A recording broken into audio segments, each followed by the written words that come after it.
Hello, I'm Chris Williams from Read Comics They're Bad For You, the name of my YouTube channel. Or if you're watching this on BitChute or Library, the name of my channels on those two websites is Comic Freak. We're going to be talking about Project Luminous, so let's just immediately get into this, Project Luminous uses surface diversity to push Eurocentric mythology.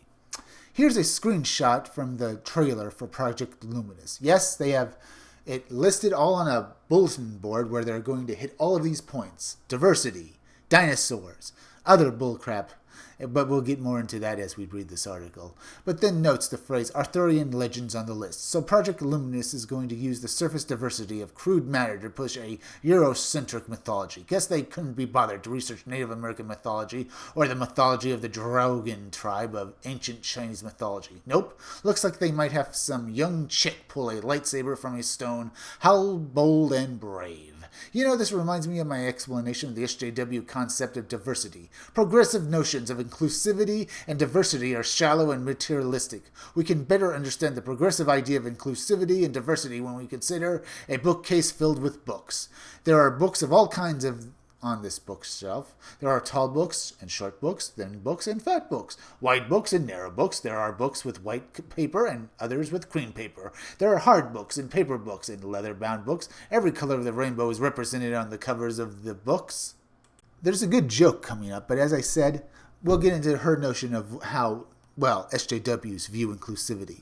They want books that look like all kinds, but if you take a closer look, you'll realize something very important. Even though all of them are physically different, all of them look different. They're all physically different, maybe even way different. At a first glance, it would look like you have a library of, tremendously different kinds of books, right? But the point what this author of this article is getting at is very important, and we will get into it.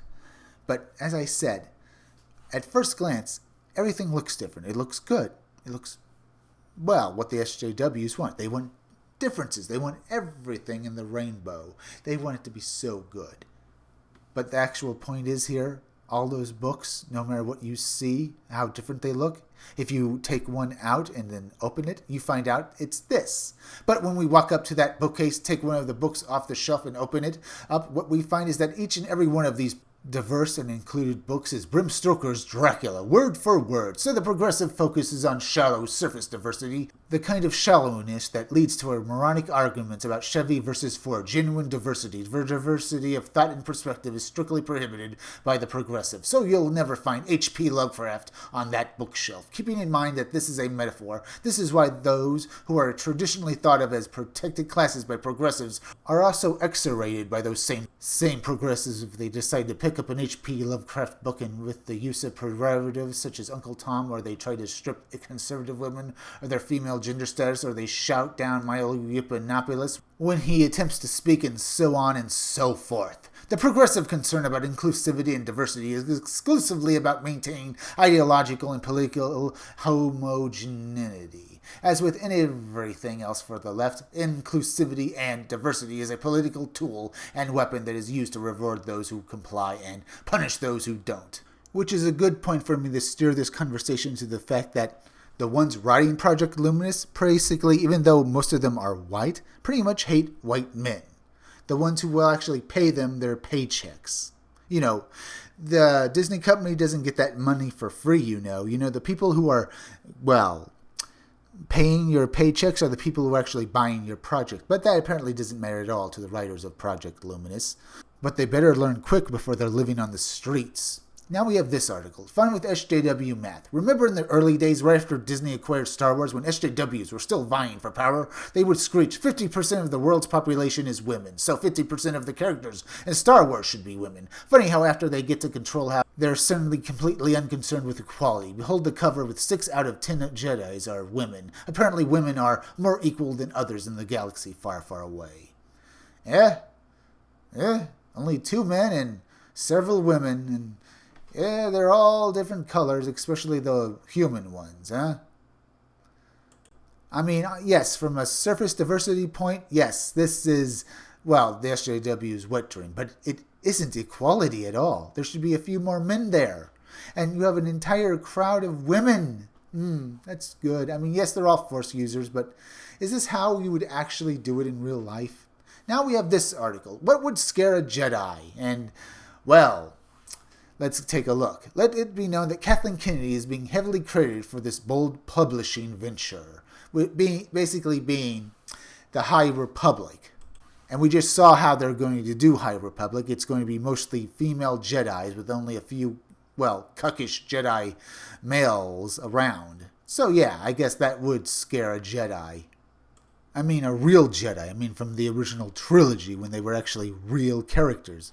If they saw what they were doing now, they'd probably be horrified.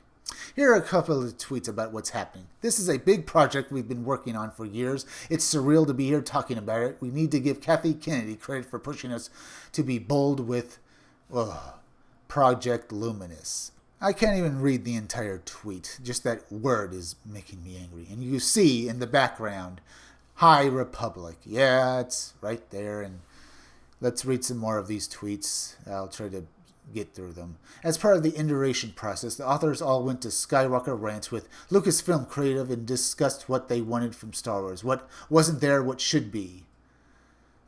Here's another tweet from Amy Retcliffe. A couple of guiding stars for Project Luminous were Obi-Wan's line for over 1,000 years the Jedi Knights were guardians of peace and justice in the Old Republic. Kathleen Kennedy asking, what would scare?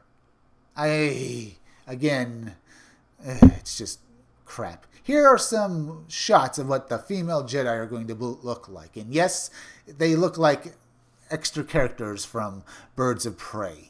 Characters that didn't even make it into the movie. And of course, the character has a shaved haircut on the side. Basically, a mental illness haircut, if you didn't know it. Does the sassy black woman in the bottom also have one? Yes, she does. It's right there. You can see it. Oh, God. Dang it, Bob Iger, look what you've done to Star Wars. And if we read this tweet here, breaking, Bob Chapek has been named Chief Executive Officer of the Walt Disney Company, effective immediately Bob Iger to remain Executive Chairman through 2021. Well, looks like the chickens have come home to roost. But I have to say, from what I'm seeing with Project Luminous, it's no wonder that, well, Bob Iger is being replaced by someone who's actually in, well, the know in real Disney. As I understand it, Bob Chapek has worked at Disney for years, since the 80s, in various roles. So he probably really loves this company, and he probably is happy now that he's being able to take over from Bob Iger. This is something that is hardly ever seen. This might actually be a first, that some guy who basically worked himself up from the bottom, working at a company, has been, well, taking the CEO spot from someone who's worked in Wall Street and big companies for years. This is amazing. But I have to say, we'll have to wait a little longer to see if he actually does it. I mean, we still have the High Republic to look forward to. So, and not to mention what they're doing with, well, or still doing in comic books with Marvel. If Bob Chapek can do anything with and right the ship of where Disney is going with all of these different projects, we might be looking at something good in the future. But it's still Disney, so I have my doubts. Because they still Disney-fy things. They Disney-fied Star Wars. It's now for girls. And you can see it with all the redesigns of the female characters in the High Republic. And what's more, the High Republic takes place in a time when there were no Sith. So what is actually going to be the enemy? As I understand it, the story is supposed to be anti-war, which means there's no war in Star Wars. Then why call it Star Wars? That's not Star Wars if there's no war in it. This is stupid. And there should be no Sith, because it was established that the Sith hadn't been seen for at least 2,000 years. So this is crap. So I hope someone does something. If you like this video, subscribe. Make sure you're still subscribed, because YouTube is going around unsubscribing people. So make sure you're still subscribed. If you're watching my videos but you're not subscribed, please subscribe to my YouTube channel. Read comics, they're bad for you. Then go over to BitChute and Library and subscribe to my channels on those two websites. They're both named Comic Freak. Hit that bell for notifications, hit that like button, and leave some comments down below. And if you could you also please share this video? Share it on Twitter, share it on Reddit, and share it on Facebook. Share it anywhere you think it'll do the most good, because YouTube is not going around promoting promoting their own YouTube creators anymore, so please share this video. Now listen closely, it's plug-in time again. Keep checking back in all my future videos for more information on my own upcoming independent comic book scumdogs. I'm Chris Williams, and I'll be back again tomorrow with another video or review.